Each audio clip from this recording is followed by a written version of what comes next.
Today we talk to a man pioneering individual basketball skills training here in South Africa and aiming to do the same on the rest of the continent.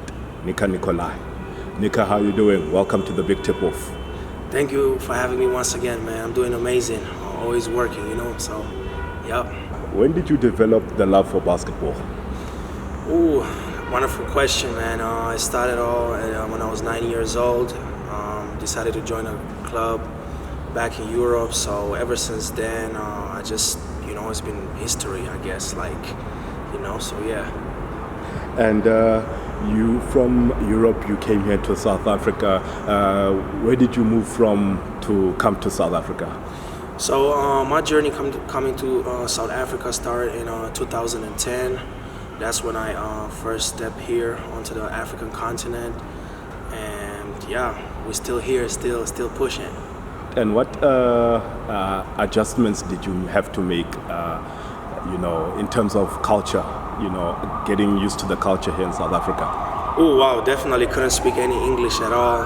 It was tough. I had to get a tutor to kind of learn how to speak, how to interact with people. Everything is on the opposite side from Eastern Europe. The way you drive, the way you open the tap, it's literally a whole 360. But I kind of got integrated into it, and now it's a smooth sailing from there. And the common denominator, of course, has been basketball. While you were here, did you play it at any level? So when I had come to South Africa, I only played at high school level. I had went to Crawford College, Pretoria. That was my first introduction to high school basketball here in SA. And after that, obviously, I had some knee issues and I couldn't really, continue playing. So yeah. And at that time, how did you find the game here in South Africa? Very different. It is very different. When I had come with such expectations, having from Europe, a lot of structure, but seeing the players, seeing individuals having talent here and there was pretty impressive. There was always a player standing out, regardless of the team we were playing at that time. What made you want to become an individual skills trainer?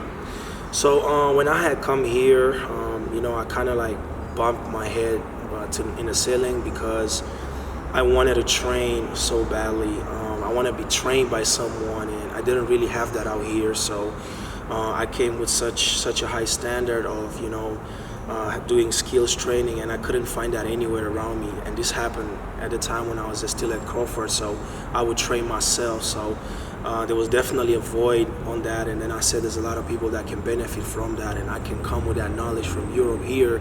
I might as well start doing that and having it be a business. And you've been pioneering the individual skills training for quite some time now. How have you experienced the journey? Very challenging. It wasn't smooth sailing at all, especially, representing Impossible Training, having a whole different, lens when it comes to skills development compared to the traditional way of doing things. Some people looked at it a different kind of way than what they used to. But, I just kept striving and kept my foot on the pedal, and, slowly but surely things started to kind of form the image that I wanted to have. So, yeah.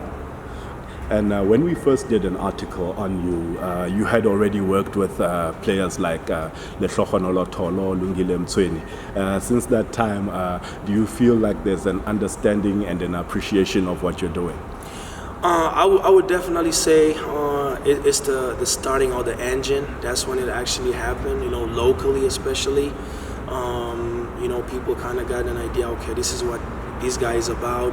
Let's see where this is heading to. So I would definitely say those were the starting stages of my journey, and people actually kind of starting to trust just a tiny bit at that time of what I have going on. You've worked with high school kids as well. How has that part of the journey been? It's been great, just to see kids from different backgrounds, different high schools, kind of see their friends coming and tapping into my program. And from there, just to see, hey, let's see what he's about. He seems like, he knows what he's doing. So, I have nothing to complain about. They've been showing me love. ever since. Sometimes all it takes is one person that we look up to see that they actually, take part of your training, and then people start gaining courage and they want to try out and come and support. So, yeah. Yeah, you also talk about looking up to, having someone to look up to. Who did you look up to in this journey? Ooh, definitely as a skills trainer. So Michael Lancaster, which is the founder and CEO of Impossible Training, that certified me with, the right credentials to be able to push this on the African continent. Him and Dash Lovell, also known as Dashletics on Instagram. These guys have been my mentors throughout my journey. So, just watching their starting point to where they're at right now has been really motivational, and it gets to show you that, no matter where you come from or where you're at, you can make it happen. It might be a little easier in certain areas than others, but it's not impossible. So it's totally possible. Yeah, and given that there's a lot of focus on the African continent and here in South Africa with the BAL, yes, and other tournaments happening, has that also helped your brand grow? Definitely. First and foremost, BAL is a wonderful organization. They're really doing amazing work here in Africa, and I feel like they're really trying to push African talent to its limits and, trying to strengthen it. So definitely being able to be blessed to work with guys on the African continent, it's been wonderful, and it's been really helping my brand, and my training overall. So, yeah. Yeah. Can you just talk about working with generational talents like Samkelo Tele, Nati Sibanyoni? I mean, these guys are South African icons. They made their mark, and they're wonderful human beings first and foremost. They just hardworking, man. They always want to get better, and they want to be a sponge and absorb information when it comes to the game. And I feel like that's what separates them from the rest. So it's been a wonderful journey, and I'm very thankful for the opportunities that I got to work with these guys. And you've also worked with guys like Mark Tagay, Evans Pamo, Ishmael Nemamad, and a host of other international players. Can you talk about that aspect of your growth and getting to work with these players from the continent? Definitely. I mean, I want to say it was a shock because, starting off with high schoolers, I always knew I was meant to do this, but, it kind of catches you by surprise, like, the evolvement and where you have started, like, wow, now I'm with a professional athlete in the gym. But, as trainers, we just try to stick to the code and really have an impact on these guys and help them whatever, they seek to find more information, like I keep mentioning. So them being able to give me the opportunity to show them what I can do and showing them a different perspective of basketball skills training, it's a wonderful feeling. It shows that there's, how can I say, there's a demand for wanting to learn from different types of aspects of when training the game. So it's been a wonderful journey. It's incredible. And how difficult was it in terms of reaching out to these players and getting a positive response? Was it a difficult thing? Was it an easy thing with other players? Hey man, it's, dealing with different personalities. We all human beings at the end of the day, but everybody comes from different backgrounds. So it hasn't been easy. It hasn't been, just snapping my fingers, I got this player. I had to do all of these myself. I had to do the unthinkable. I had to go, to these hotel lobbies, reach out to these players. Whoever's interested is interested. Whoever's not, we still got love for these players. But it definitely has been a roller coaster, just to have them tapping into what we want to offer as Impossible certified skills trainers. And you are also able to take yourself to the BAL in Rwanda. You got to work with a player like Sifa Ineza. Can you talk about that aspect, working with her, and also what insights you got while you were in Rwanda about their basketball? Oh, I mean, Rwanda is a wonderful country. Their basketball is growing very rapidly. People love the game out there.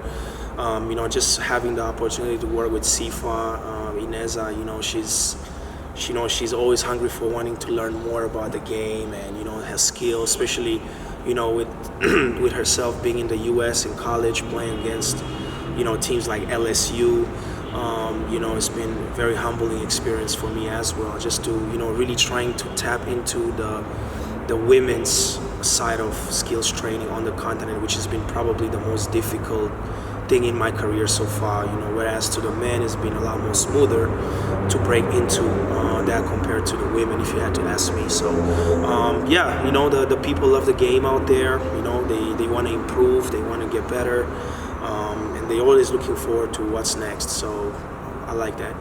And in an interview with Nica, she spoke about the intensity of your workouts, especially when she was coming back from injury. Can you talk about the process of working with her and being part of rebuilding her confidence? Definitely, this not just with EP Lang, but with all the players. I always tell them, you here to work on your weaknesses, and I'm here to challenge you.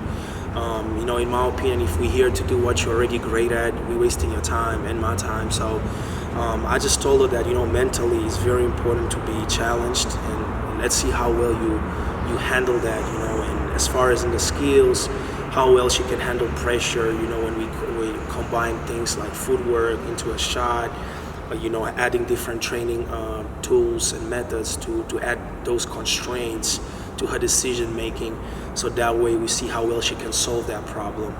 We do that with all our players, and just seeing her, especially coming after an injury, hasn't been easy. But like I tell everyone, everything starts up here. So once you get over that hump, the rest is, is smooth sailing, piece by piece.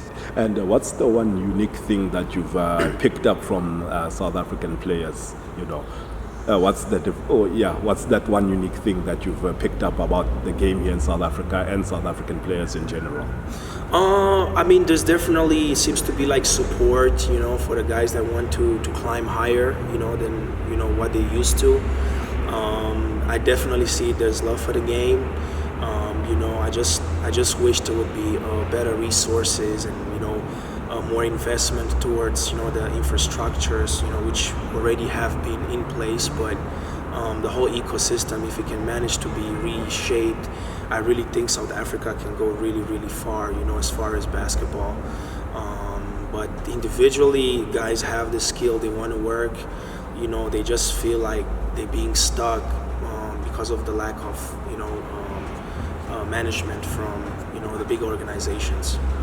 And for yourself, seeing the players that you've worked with and knowing that you've added your 2 cents to their skill level, how does that feel for you?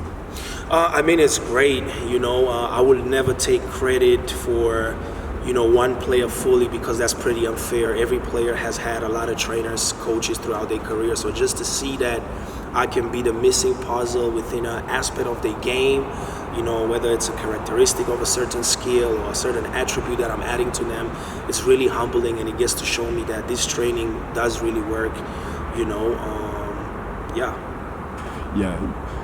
Who else would you like to work with in African basketball, and why? That's a great question. That's the GOAT himself, Carlos Moraes. That's definitely one player I would like to work with. It's very big on my bucket list. We'll see if that happens or not. That's all in God's plans. Reason I would do so is because he would, in my opinion, he would be classified as one of the most overall skilled, athletes that played the game of basketball for such a long time, like he has, and being able to represent his country, Angola, and share the court with Kobe Bryant. He's a wonderful human being, and I just really want to really get an opportunity to have him really, if I could say, critique this style of training in person, and actually show him that this can really be a good opportunity for the whole African basketball scene to tap into. So yeah. And who's the player, your favorite player to have worked with? Ooh, that's a good question, man. Favorite. If we're talking about them being fun or cracking jokes and stuff, I would definitely say, man, you put me on the spot. This one is tough. I would say majority of the guys, I know I'm being unfair, but if I had to choose one, Evans Ganapamo for sure. He's one dude, we always crack and, laugh and make jokes during training and all of that. So I always try to poke every single player. I'm very extroverted, so some guys are more, weird, if I can say that, in a good way, not in a bad way. But I would say Evans Ganapamo, Samkelo, Tele, also been great to work with. And then after that, everyone just flows into it, All right. Who is in your list of top 5 basketball players? Of all time? Yeah. Wow. I would definitely put 1, Allen Iverson, Michael Jordan 2, Kobe 3, Larry Bird 4, and Hakeem Olajuwon. All right. Yeah. And here on the continent, top 5. Carlos Moraes 1. 2. This one is tough. Oh man. I've definitely put you on the spot. You put me on the spot. So Carlos Moraes. So Carlos Moraes, from Ivory Coast, he just retired now. What is it? Konate, Stefan Konate. Stefan Konate 2. I would say Tavares from Cape Verde, who plays for Real Madrid. Yeah. Bruno Fernando, number 4. And then 5, I would say, hey man, I'm being biased, you're probably saying because I'm going for people in Angola, but I would say, Childe Dundao. Yeah. Okay. And if anybody was to take anything from your career, what would you want that to be?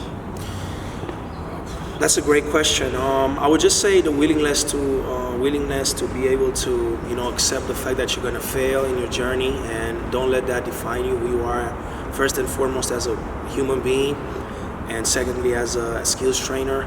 Have the ability to work hard. Be able to push through the noise, regardless.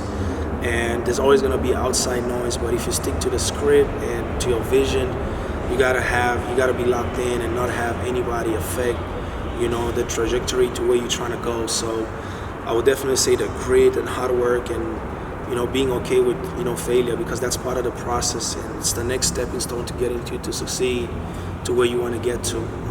It's not overnight, so it takes time. Yeah, Nica, thank you for your time, man. We really appreciate it, and all the best with your NIBA skills training. Thanks a lot for having me once again, man. Stay blessed. Have a good one, y'all. Cheers.